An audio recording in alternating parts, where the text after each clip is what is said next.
홍문표 국회의원이 혁신도시 지정이 계속 지지부진할 경우 도민들과 함께 단체 행동에 나서겠다고 밝혔습니다. 오염물질 무단 배출 논란이 일었던 현대제철과 관련해 정부가 고로 가동을 중단하지 않기로 했습니다. 브리더 개방 후 조건부 허용하는 대신 개선 방안을 마련했습니다. 업무상 위력으로 비서를 성폭행한 혐의로 기소돼 법정 구속된 안희정 전 충남지사에 대한 대법원 선고가 오늘 9일 내려집니다. 이른바 성인지 감수성 판결이 선고에 얼마나 영향을 끼칠지 주목됩니다. 충남 학생 안전체험관이 문을 열었습니다. 도교육청은 올해 196개 학교를 대상으로 체험 프로그램과 교육을 진행해 학교 안전사고를 줄이겠다는 계획입니다. 헬로티비에스 충남 지금 시작합니다.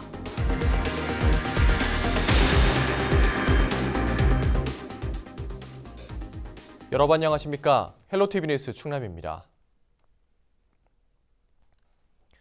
홍문표 국회의원이 충남방송과의 인터뷰에서 혁신도시 지정이 계속 지지부진할 경우 도민들과 함께 단체 행동에 나서겠다고 밝혔습니다.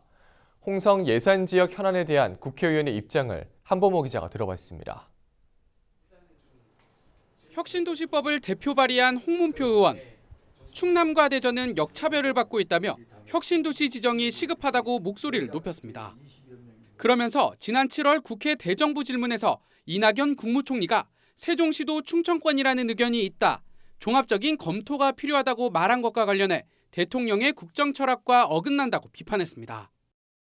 국무총리께서 이 부분이 불필요한 걸로 소위 국회 대정부 질문에서도 또 개인적인 의사를 비춰온 것이 저는 상당히 유감이다. 대통령은 지역균형 발전을 하라고 그러고 국무총리는 지역균형 발전을 않겠다면은 이 나라가 과연 어떻게 될 것이냐.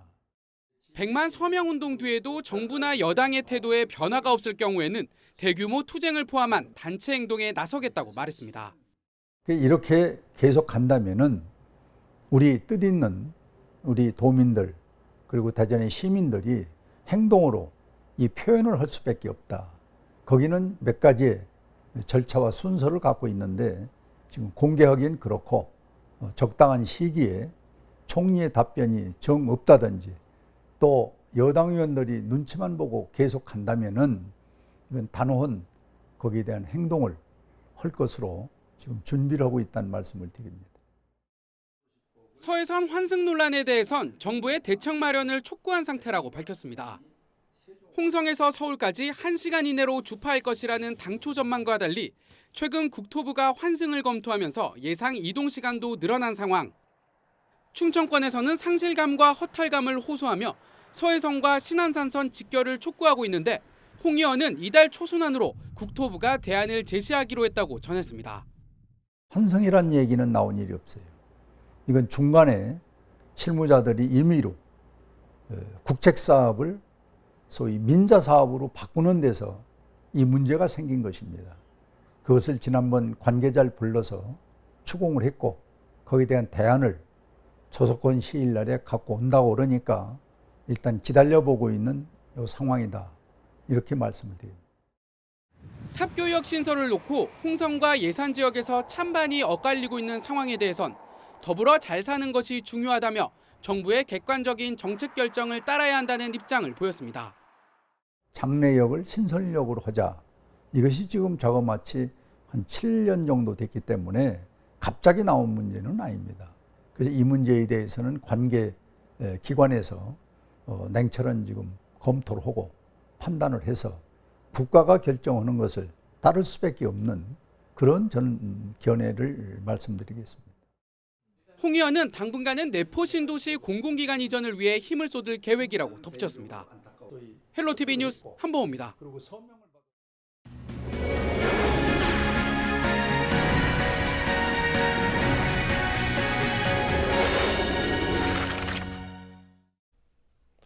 오염물질 무단 배출 논란이 일었던 현대제철 등 제철소와 관련해 정부가 고로 가동을 중단하지 않기로 최종 결론 내렸습니다. 대신 오염물질 배출량 관리를 강화하기로 했는데요. 취재기자 전화 연결해 자세한 내용 알아보겠습니다. 김단비 기자, 정부가 브리더 개방을 조건부 허용했다고 하죠? 네, 그렇습니다. 환경부가 현대제철 등 제철소의 고로 브리더 밸브 개방을 유지하는 쪽으로 결론 내렸습니다. 다시 말해 고로 브리더 개방을 조건부 허용한 셈인데요. 브리더 개방의 필요성을 인정하는 대신 업계가 먼지 등의 오염물질 배출량을 줄이기로 하고 환경부는 연간 배출량 관리를 강화하기로 했습니다. 제철소 오염물질 무단 배출 의혹이 제기되면서 환경부는 지난 6월 민관 협의체를 구성했는데요.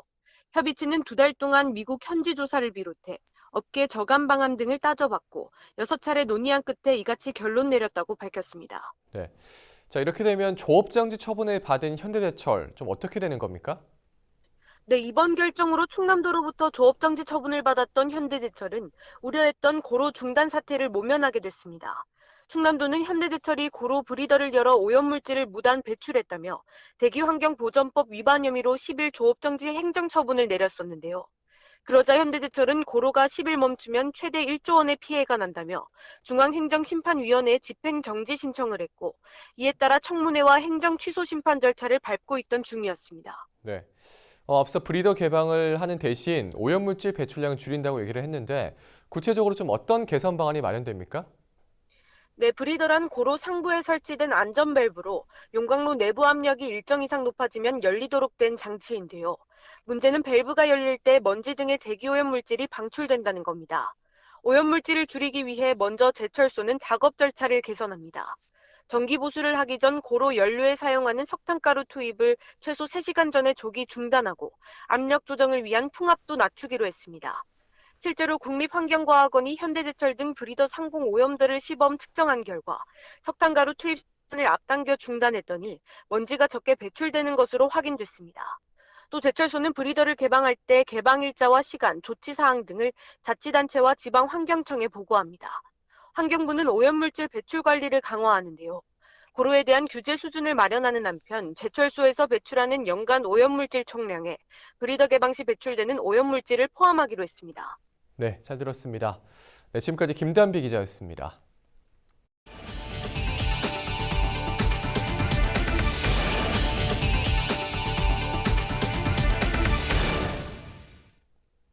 비서를 성폭행한 혐의로 법정 구속된 안희정 전 충남지사의 상고심 선고가 오는 9일 내려집니다. 대법원 2부는 9일 오전 10시 10분 안 전 지사에 대한 상고심 판결을 선고한다고 밝혔습니다. 안 전 지사는 2017년 7월부터 지난해 2월까지 10차례 비서 김 씨를 업무상 위력으로 추행하거나 간음한 혐의 등으로 기소됐습니다. 앞서 1심 재판부는 안 전 지사가 위력을 행사해 김 씨의 자유의사를 억압했다고 볼 증거는 부족하다며 무죄를 선고했습니다. 하지만 2심은 김 씨의 진술의 신빙성이 인정되고 안 전 지사의 사회적 지위나 권세 자체가 비서 신분인 김 씨에겐 충분한 무형적 위력이었다며 징역 3년 6개월의 실형을 선고하고 법정 구속했습니다. 학생들이 재난과 사고에 대한 대응 방법을 체험하며 배울 수 있는 학생안전체험관이 3일 개관했습니다. 공주 충남교육청 안전수련원에 위치한 체험관은 생활안전과 교통안전, 재난안전, 생명존중 등 4개 체험관 시설로 구성됐습니다. 충남도교육청은 올해 도내 196개 학교 13,700여 명을 대상으로 안전체험교육을 진행한다는 계획입니다. 김지철 충남도교육감은 앞으로 초등학교 3학년부터 중학교 2학년까지 모든 학생이 6년에 한 번 체험할 수 있도록 해 학교 안전사고 발생 건수를 20% 이상 줄이겠다고 밝혔습니다.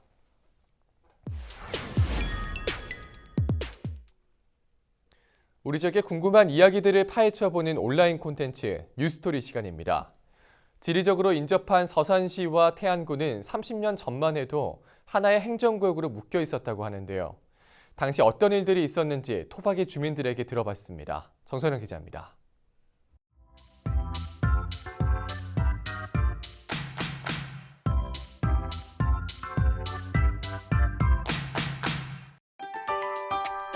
서해안을 끼고 한반도 중앙에 위치한 충청남도.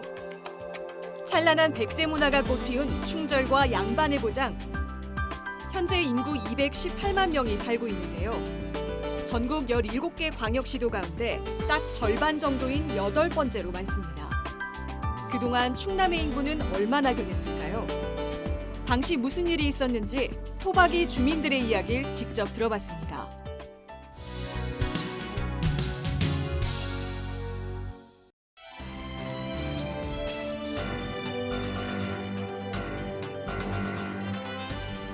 75년 내가 태어나기 전인데요. 26만 서산 군인 시절이구나. 야, 당진보다는 엄청 많았네, 서산이. 지금은 당진이랑 비슷비슷한데. 물론 서산이 더 많지만. 숫자만 계속 올라가는 건가? 7년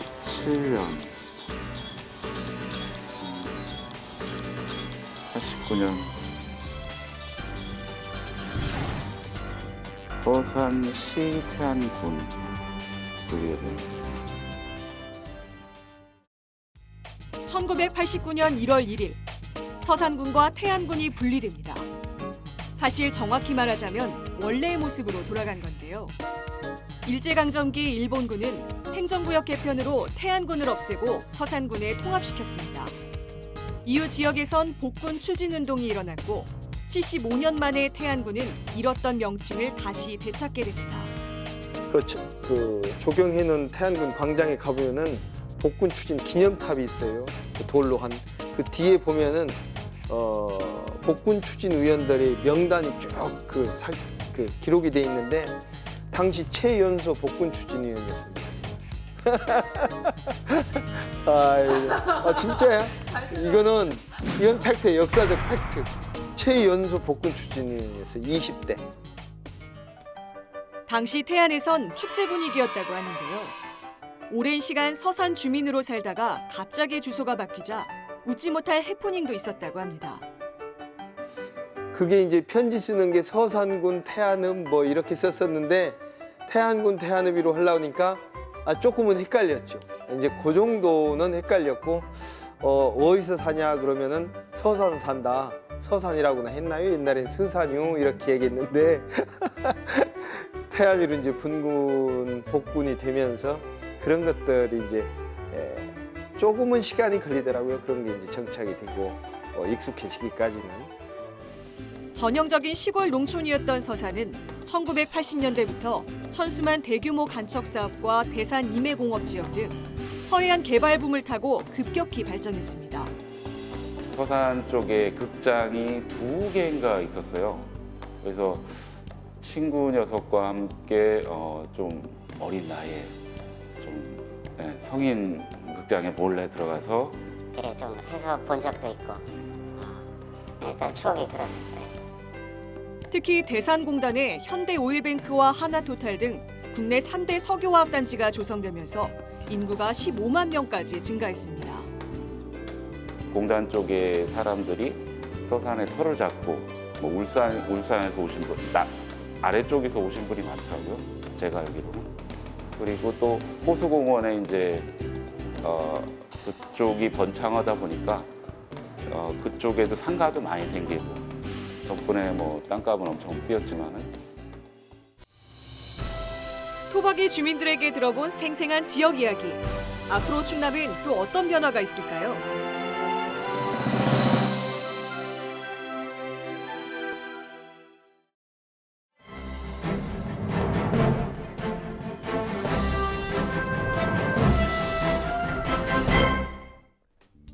신문 브리핑 먼저 충청투데이 기사입니다. 정부의 유류세 인하 정책이 종료됨에 따라 기름값 폭등을 우려하는 소비자들의 목소리가 커지고 있습니다. 유류세 인하 정책이 종료되자마자 지역 주유소들이 기름값을 인상하기 시작하는 등 기름값 인하 때와는 전혀 상반된 모습을 보이고 있기 때문인데요. 1일 한국석유공사 유가정보서비스 오피넷에 따르면 이날 대전 지역 휘발유 평균 판매 가격은 리터당 1,509.88원으로 유류세 인하 종료 이전인 1,495.67원에 비해 약 14원이 올랐습니다. 경유 역시 리터당 평균 판매 가격이 1,370.23원으로 약 11원이 올랐습니다.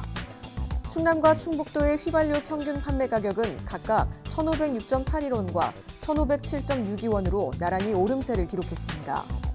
마찬가지로 세종시도 휘발유 평균 판매 가격이 1,502.06원을 기록하면서 충청권 전역의 휘발유 판매 가격이 1,500원 선을 돌파했습니다. 이 같은 배경엔 약 10개월간 시행되어 온 유류세 인하 정책의 종료가 주요 원인으로 적용했습니다. 유류세 인하 조치가 완전히 종료되면서 그동안 할인 혜택을 받을 수 있었던 7%의 유류세가 고스란히 판매 가격에 더해지면서 기름값 상승 결과로 이어졌기 때문입니다. 그러나 문제는 기름값 인상의 속도입니다. 유류세 인하 종료 첫날부터 휘발유 가격이 1,500원을 돌파한 주유수가 수두룩한 가운데 내릴 때는 찔끔 내리고 올릴 때는 즉시 올리는 주유업계들의 전례가 비일비재해 소비자들의 불만이 많았기 때문입니다. 지역 주유업계 관계자는 유류 인하세가 종료된다고 해서 유류세 제외분에 맞춰서 기름값을 인상했다며 차후 인상분에 대해선 각 주유소마다 원가, 임대료, 상권 등을 복합적으로 고려해 결정할 것으로 보인다고 말했습니다. 지금까지 신문브리핑이었습니다. 예산군 내 주요 관광지 방문객이 지난해보다 45% 증가한 것으로 나타났습니다. 예산군이 집계한 시설별 관광객 현황에 따르면 윤봉길 의사 기념관과 봉수산 자연휴양림 등 4곳의 관광객 수는 19만 6천여 명으로 지난해보다 6만 명 이상 증가했습니다. 세부적으로는 봉수산 자연휴양림 관광객이 70% 가까이 늘어 증가폭이 가장 컸고 추사 기념관과 예당 관광지 캠핑장이 뒤를 이었습니다. 예산군은 관광객 증가 이후로 출렁다리를 찾은 방문객이 관내 다양한 관광지를 함께 둘러본 것으로 추정하고 있습니다.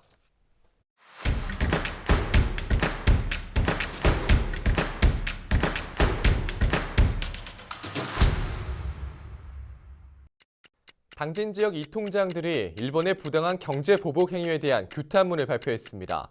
관내 이통장 200여 명은 당진시 이통장 화합 한마당 체육대회에서 일본의 무역전쟁 도발을 규탄하는 결의문을 낭독했습니다. 결의문에는 부당한 경제 보복 조치를 즉각 철회하라는 내용과 일본 제품 불매 운동 등에 적극 참여하겠다는 내용이 담겼습니다. 예산지면 1100주년 기념 추사고택 종가유물 특별기획전이 11월 3일까지 열립니다. 추사기념관에서 열리는 이번 기획전은 오전 9시부터 오후 5시까지 누구나 무료로 관람할 수 있으며 추사 김정일 가문의 먹과 현판 등 유물 20여 점이 전시됩니다. 또 수덕사로 이관한 현판을 포함해 대부분 미공개 자료였던 유물도 이번 전시에서 최초 공개됩니다. 충남도가 제27회 충청남도 농어촌 발전상 후보자를 오는 30일까지 추천받습니다. 농어촌 발전상은 시장 개방과 기후변화, 가축 질병 등을 극복하고 고품질 농산물을 생산하고 산지 유통을 선도한 농업인을 널리 알리기 위해 마련됐습니다. 4개 부문 각각 15명 이내의 수상자를 선정하고 이 중 1명에겐 대상이 수여됩니다. 지금까지 25초 뉴스였습니다.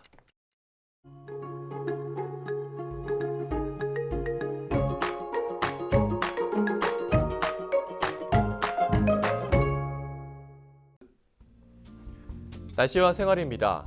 수요일 충남 지역 흐리고 비가 오겠습니다. 정체전선의 영향으로 가을 장마가 지속돼 이번 주 내내 이어질 것으로 보입니다. 예상 강수량은 100에서 200mm입니다. 시설물 관리 안전사고에 유의하시기 바랍니다. 수요일 아침 최저 기온은 20도, 낮 최고 기온은 26도를 보이겠습니다. 자세한 우리 지역 날씨입니다. 아침 최저 기온은 청양이 20도, 당진이 21도, 서산과 태안, 홍성, 예산이 22도로 예상됩니다. 낮 최고 기온은 당진과 서산, 태안, 홍성이 25도, 예산과 청양이 26도를 보이겠습니다. 다음으로 생활지수입니다. 수요일 충남 지역 흐리고 비가 오겠습니다. 빨래와 세차는 다음으로 미루시는 게 좋겠고요. 외출하시는 분들은 우산 꼭 챙기시기 바랍니다. 우리 지역 주간 날씨 살펴봅니다. 북상하는 제13호 태풍 링링의 영향으로 6일부터 8일 오전까지 비가 오겠습니다. 그 밖의 날은 고기압의 가장자리에 들어 가끔 구름 많겠습니다. 기온은 평년과 비슷하겠고 강수량은 평년보다 많겠습니다. 이어서 우리 지역 바다 날씨 살펴봅니다. 서해 중부 해상과 서해 남부 해상 흐리고 비가 오겠습니다. 바다의 물결은 서해 중부 1에서 2.5m, 서해 남부는 1에서 2m로 일겠습니다. 지금까지 날씨 전해드렸습니다. 헬로티비 뉴스 충남은 지역 주민 여러분과 함께 만들어가는 방송입니다. 평소에 궁금하신 내용이나 알리고 싶은 소식, 또 생활 속 민원사항이 있다면 언제든 제보해 주시기 바랍니다. 오늘 저희가 준비한 소식은 여기까지입니다. 저희는 언제나 지역 주민 여러분 곁에 있겠습니다. 함께해 주신 여러분 고맙습니다.